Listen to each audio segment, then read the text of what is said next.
What's up, guys? Thank you for joining us here at Southview. We got a great message ready. Pastor Josh is bringing about not looking in your past. It's going to be super good. Get ready, get your pen, get your Bible, get your notebook. It's going to be good. I want to start this off by asking a question. A couple weeks ago, or maybe last week, Pastor Mark had asked if there were how many people were actually from Tennessee, and I think across all three services, maybe 4 people raised their hand. There was not a lot. So I know we've all moved. Everybody's moved, right? Have you, when you got ready to move, whether it was from a house or childhood home or something like that, have you ever, looked back in the mirror or paused and been like, man, and just kind of, the memories start flashing back of of that time. When I first joined the Air Force, I was stationed in Anchorage, Alaska, and as I was leaving, the cool thing to do, and this was, I guess, early 2001, cool thing to do was, as you're leaving the base, we're transitioning duty stations, so I'm leaving Alaska, and I would pull out, I drove out at the main gate, and I pulled over to the side of the road, and there, in my side mirror, and I took a picture of it, was the sign that said, "Welcome to Elmendorf Air Force Base." And so I took that picture because I was like, man, all right, I'm leaving. I spent 3.5 years here. I'm leaving this place. And so as I was thinking about that, I was like, okay, God, what are you doing with this? And he reminded me, what did I do when I took that picture? I left that time and that base and everything that I did there. I left that in the rear view. So today, as you get ready to turn your Bibles to Genesis 19, we're gonna talk about in the rear view. That's what I've named this sermon, is in the rear view. So we're going to talk about that. As you turn to Genesis 19, let me set this story up for you. This is a story about Lot. In Genesis 13, like I said, I got to set it up for you so that you can kind of understand where we're going. In Genesis 13, Lot and Abraham part ways. And Lot chooses this area over by Sodom because the Jordan River ran into it, and it was beautiful, and it was lush, and it was green. And so he went that way, and Abraham went his way. And then in Genesis 18, a couple chapters later, Genesis 18, we read the story of 3 men visiting Abraham, and Catherine preached on this a couple weeks ago, that they talked about, they foretold about Isaac, and Sarah laughed. And so we're kind of up to speed. That's like the Cliff Notes version of that whole story.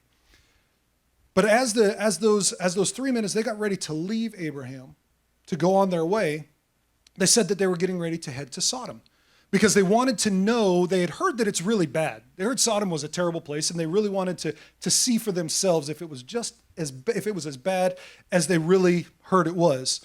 And so they get ready to leave. And as they're leaving, Abraham, knowing that Lot is there, starts to plead for the city. And he asks one of the men. He says, "Lord, if there are 50 people," because the Lord said, if we go there and it's as bad, we're going to wipe this place out. And so Lot said, look, if there are 50 people there, 50 people, will you not destroy the city? And God said, look, okay, yeah, for 50 people, I won't destroy the city. And so Lot says, well, what if of those 50 people, 45 of them are good, but 5 of them are bad? Would you destroy it because of 5 people? And God says, no, I'll keep it. For 45 people, I'll keep it. And Lot says, well, what about 30? And this is where I'm so glad that God is God and I am not, because there's this back and forth, and I would have been like, I'm about ready to smite you if you keep going on. Because it goes from 50 to 45 to 40 to 30 to 20 to 10. I mean, it's this back and forth. I'm like, my goodness. Have you ever been a part of a conversation or been like the third person when 2 people are going at it and you're like, whoa, that's how I feel reading this story. I'm like, my goodness, Abraham, stop. Just quit, because you're about ready to get smoked. Yeah, you like that? The smoke. So he says for 10. Now, Abraham in his mind is thinking, okay, I know Lot is there, and I helped raise Lot. So if Lot has done what I expect that he would do, he's imparted to his family that, the right ways and ways of righteousness. And so that's got to be close to 10 people. So in Abraham's mind, he's thinking, okay, I got this. God was so good because he knew that he knew what he was going to find down there. But he gave that covenant, he gave that word to Abraham. So the 2 angels leave, right? And they come to the gate of Sodom in the evening. Now all the men are gathered there. just to kind of put this in perspective, I want you to kind of, I'm drawing you a mental picture for a reason. So all the men are gathered there. That's kind of where they go after work, and talk about the things of the day. And so they're sitting there, and Lot's sitting there, and these two angels walk up. And it's in the evening, so you got to figure 6, 7 o'clock, right? And so Lot asks them, he's like, hey, come to my house, stay with me. And they're like, no, that's okay. We're going to stay in the city center. And he's like, no, please come to my house. And so he finally gets them to come to their house, to his house, and he feeds them. And they're getting ready for bed, and all of a sudden there's a commotion. Now remember, let me ask you this. Have you ever watched a movie, like one of these thriller movies, and you're like, at the end of it, you're like, man, that happened in like one night. It always happens in the horror movies. It's not like 2 or 3 days of this. It's like one night, that all this happens. Well, you have to remember that that's what this is. These dudes show up in the evening, 6, 7 o'clock. They go to Lot's house. They get some food. They get ready for bed. And then there's this commotion outside, and it's the men of Sodom, and they're like banging on the door, trying to get these travelers, because Sodom was not nice to people. The people didn't want to hang out there. It was a bad place, and people that stayed there were treated horribly. So they're like pounding on the door, and Lot comes out, and they're like, hey, we want those travelers. We want to know them.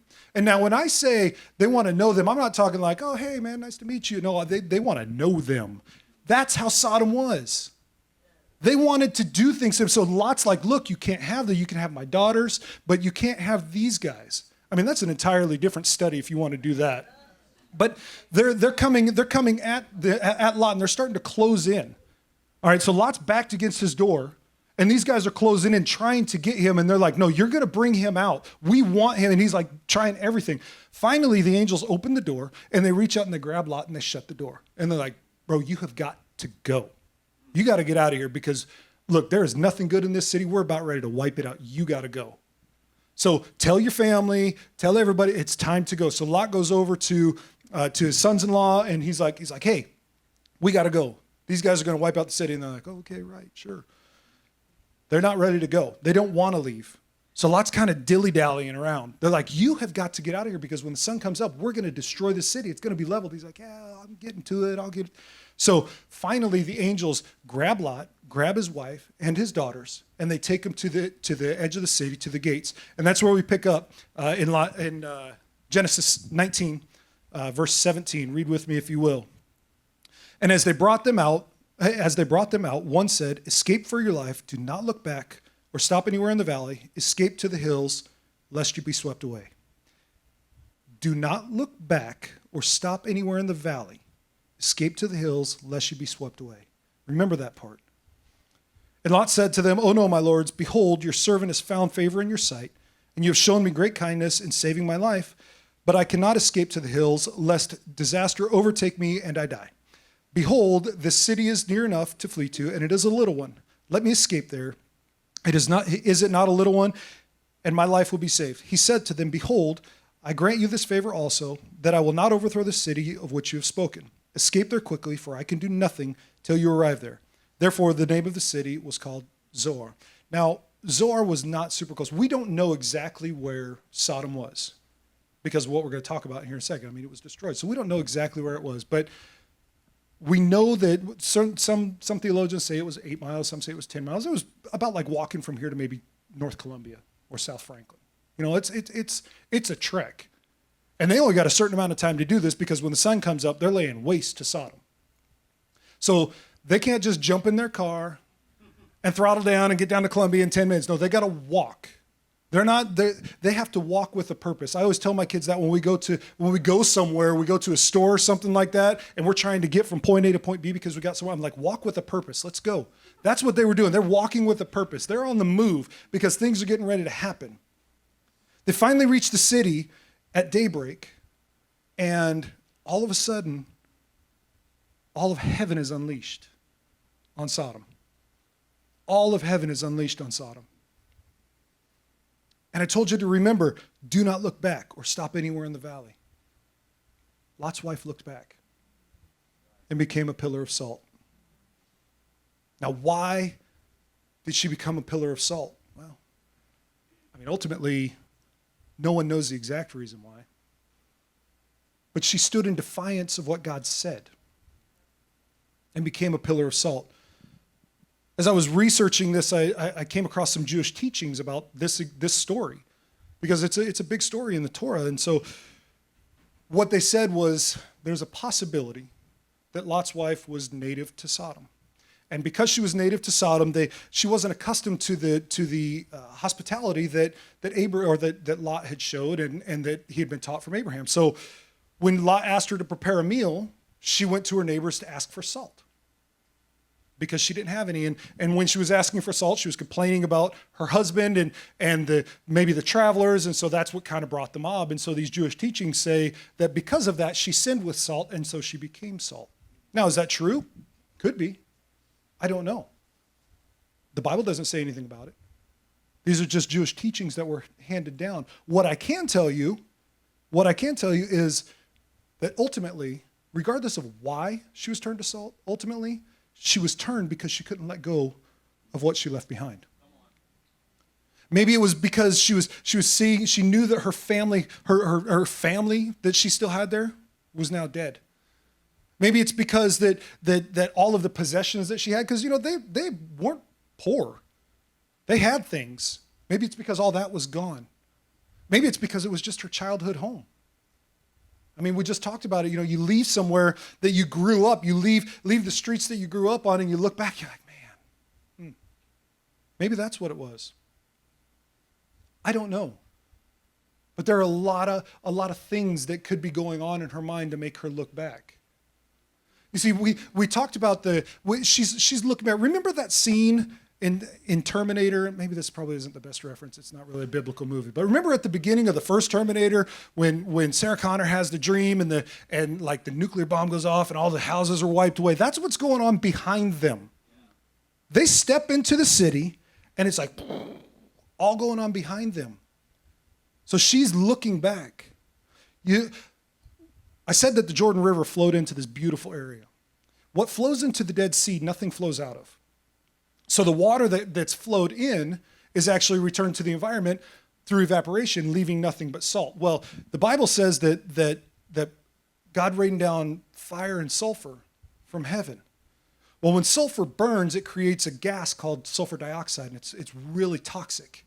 But when you add water to that, it becomes sulfurous acid, which is also known as acid rain, which kills everything, kills all the plants, kills all the vegetation. So now all of a sudden you have this big churn, this acid rain, all this junk that's going on, this big churn. Lot's wife is now a pillar of salt because she's watching her home be destroyed. She's watching God scorch the beauty of Sodom. If you ask a gardener what happens if you sow the ground with salt, it kills it. Vegetation doesn't grow back. This beautiful area actually referenced, I believe in Genesis 13, referenced as being comparable to the garden of God, is now flattened. A barren wasteland. Salted earth so that nothing will grow back. She was preserved looking back at Sodom. Became hardened between what she should have left and where she should be. She had a chance to leave the past behind and start new. God gave that opportunity. But she harbored Sodom in her heart. That's where her heart was. That's where she was. She was born there. She was raised there. She kept that. Now imagine if she hadn't turned back. Imagine if she would have walked through those gates. She walks through those gates and she keeps that hidden little seed of Sodom in her chest. And over time, what happens when you have a seed planted in your heart? It starts to grow. It starts to germinate. It starts to expand. And pretty soon now Sodom is starting to grow in her heart. And now she starts to act like that, like she was. She's not stepping into a new creation. She's not a new creation. She has this plant growing, this nastiness growing in her heart. And then that starts to pour out into her family. And then it starts to pour out into her community. And then it starts to pour out into the area at large. And pretty soon you have the next Sodom. So when God scorched the earth and he salted the earth and she turned back, he salted Sodom that was in her heart. He stopped that from what it could be. How often has that been us? How often have we been Lot's wife where we're going this way where God is calling us. But man, we just can't leave what's in the rear view. We just can't let go of whatever it was right there. How often has that been us? We know where God's calling us and where he's taking us and what we're leaving behind, but we just start to justify and rationalize our feelings and our flesh above his calling and grace on our life. How often has that been us? There was nothing redemptive in Sodom at all. Nothing redemptive in Sodom.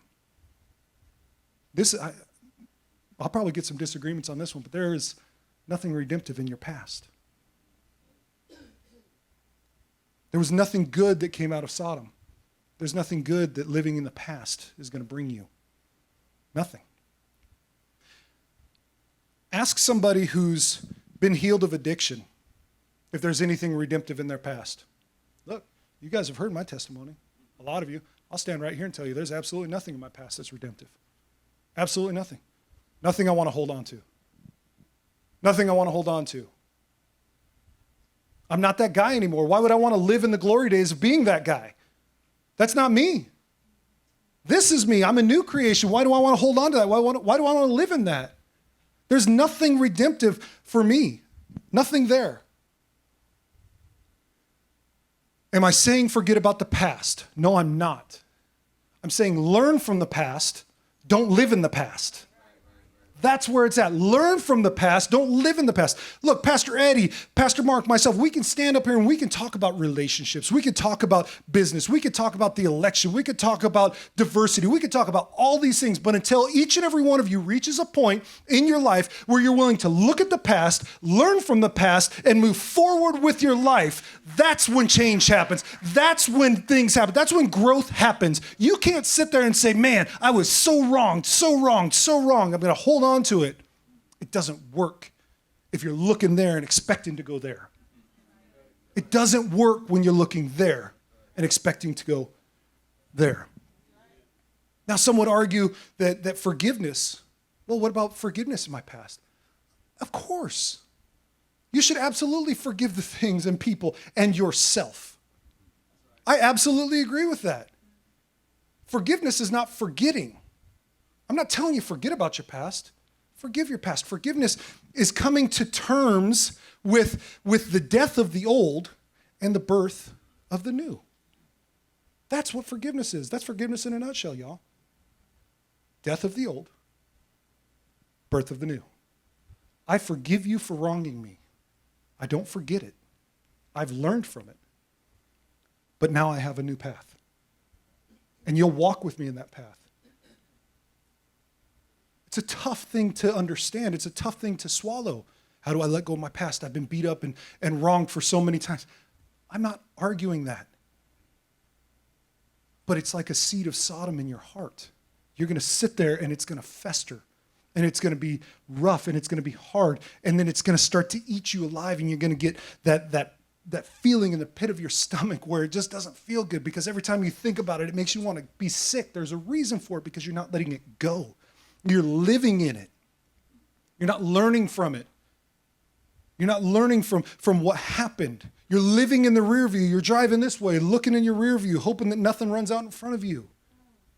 Hoping nothing runs out in front of you because you're like, man, that was so good. All the while you're dying. You're just stuck. You can't go forward when you're looking backwards.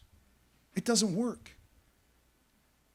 When we look in the rear view or we live in our rear view, we start to limit ourselves and we start to put restrictions on our future. Just like a car has, like semi-trucks have a governor, won't let them go over a certain, I remember when we moved out here, I had a U-Haul or a Ryder truck and it had a governor at 70 miles an hour. I'll tell you, I had stomping on that. I figured the harder I pushed on the gas, the more it just, but that's what it does. It keeps you at a certain speed. If we govern ourselves, if we're looking in the rear view or we're living in the past, we start to govern ourselves and we're not going anywhere. We're stopping. You have to come to terms. The old is dead. If we keep looking in the rear view, we become preserved as a pillar of salt. Just like she did. Looking back on what we can't have. Looking back on what we can't change. Looking back on what God has destroyed and is no longer there. We're longing for something that's no longer there. We're wanting something that's no longer there. I think we all know that one person. There's always one. I can sit here and I can probably think of a couple of them, but we all know that one person that's kind of stuck in the glory days. That's stuck in the, maybe they're stuck in high school. I know some guys that were stuck in the military, and I mean, that's just what, that would define them. That was their time. They were somebody, and that's who they are and what they are. We all know that guy or that gal that, is like Uncle Rico living in the back in the day, back when I was in high school, back when I was there, and those are the guys that you still see rolling around in their black Trans Am wearing their Letterman's jacket at 47 years old, and you're going, what are you doing? Why? Those are the same people because they're stuck in the past. And where are they going? They're not going anywhere. That's what makes it rough. That's what's hard because you want them to move forward with you. You want to see them grow, but man, they're just stuck. Not because they can't move forward, but because that's where they want to be. They remember those good times. Well, let me ask you this. What about a Christian? If you don't know somebody that's stuck in high school or stuck in the good old glory days, what about that Christian that's stuck in the last blessing that they got? What about the Christian that doesn't want to take that step of faith because God blessed them in this season, and if I take a step in this season, that means that there's more expectation, there's more I got to do, there's more that God wants from me. So I'm just going to stay here where I'm comfortable. I'm just going to enjoy this Trans Am and Letterman's jacket because that's where I want to be.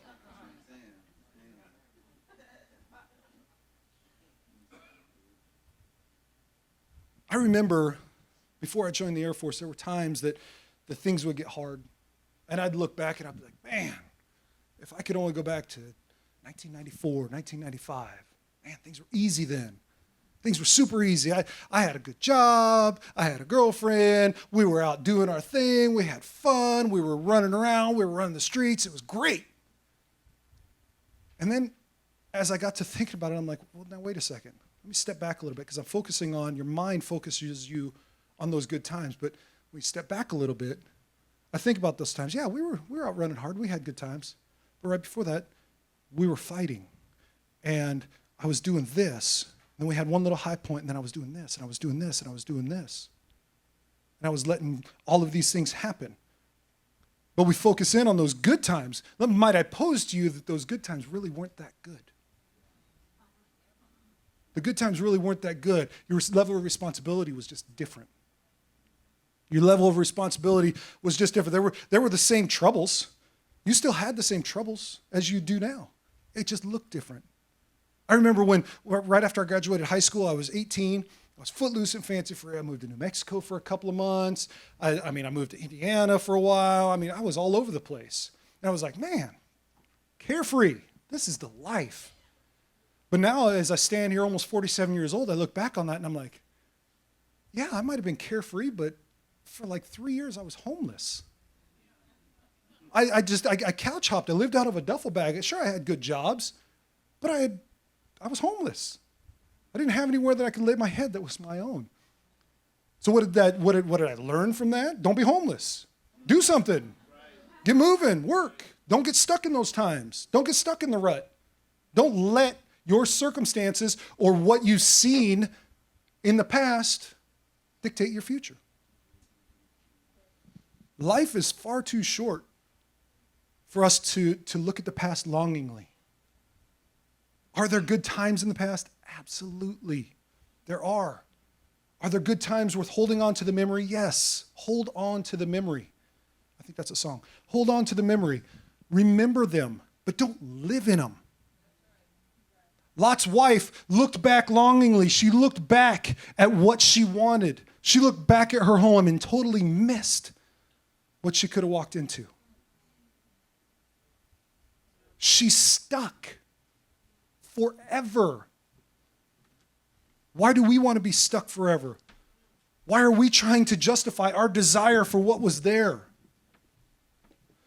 We lose sight of what God has for us when we're worried about our past relationships or our possessions or our money or our last prophetic word or our last blessing. Look, Christ even told us. Look, turn your Bibles. I know we're getting ready to close. To Luke chapter 17, verse 21. Christ says this, on that day, let the one who is at the housetop with his good with his goods in the house, not come down and take them away, and likewise the one who is in the field not turn back. Remember Lot's wife. Whoever seeks to preserve his life will lose it, but whoever loses his life will keep it. Christ didn't die that we could become a petrified pillar of salt looking at the things we can't take with us. We can't live in our former regrets and our former sins or our former successes. As Christians, we need to know that Christ died so that we can live in him. You know, I told you when I first started this, I left Elmendorf Air Force Base, getting ready to go to Peterson Air Force Base in Colorado Springs, and I looked and I took a picture in my rearview mirror, and it was such a cool picture. But what I didn't tell you is that 6 weeks before I left there, my daughter was born. Had I stayed there, things would have been different. Had I not traveled to Peterson Air Force Base where she grew up and then moved to Las Vegas. Now, I'm not going to sit here and tell you that the road was smooth because it was a terrible road, but I've forgiven that. I've not held on to that. I've let that go. But had I not moved, had I just sat there and said, you know what, I just want this, what's in this rearview mirror. This is what I want. She would have grown up differently. I would not have met my wife now. I would not have 3 and 1 on the way. All of those things had I sat there living in that rearview mirror. Lot's wife stayed in defiance of God and missed out on his grace. The longer we live in the rear view, the longer we're missing out on his grace. As we get ready to close, I'd like for you to stand because I want to read this quote that I read to you, that I found. I want to read it to you because it's so powerful. And I want you to seek yourself. Think in your own heart. There's an author named Jen Wilkin in 2016, when talking about Lot's wife, wrote this: if your spiritual gaze were frozen at this instant, on what would it be fixed? Every day is a choice to look forward to life-giving grace or backward towards sin-saturated death. Will you choose self-focus or God-focus? How will you be memorialized? As someone who preserved the pleasures of sin or the prophet of sanctification? Where do you stand today? What are you holding on to? How many of us are still living in the rear view because we can't let go, because we can't forgive and move on? Because in our mind, when we say, yes, I forgive you, that's just because I want to be able to take that trump card out later and throw it on the table and remind you of what you did to me. How many of us are still living there? Or how often do we live there? It's time to stop living in the rear view. It's time to stop living on the past hurts and the past disappointments and yesterday's successes. It's time to open the door and let Christ ride shotgun. Let him start to navigate from the front seat rather than the back. It's time to take the adventure of a lifetime. I want to ask you, are you available for that? Because we're getting ready to sing that. And if that's your heart song, sing that to him. Let him know. Snap off the rear view. Start living life through the windshield that changes with every mile that you ride with Christ. What's up again? Hope you guys enjoyed that message. But you got to make sure we stay connected to Southview. So if you're not connected, get connected. Go to the website, visit us, and you can find everything you need. Peace.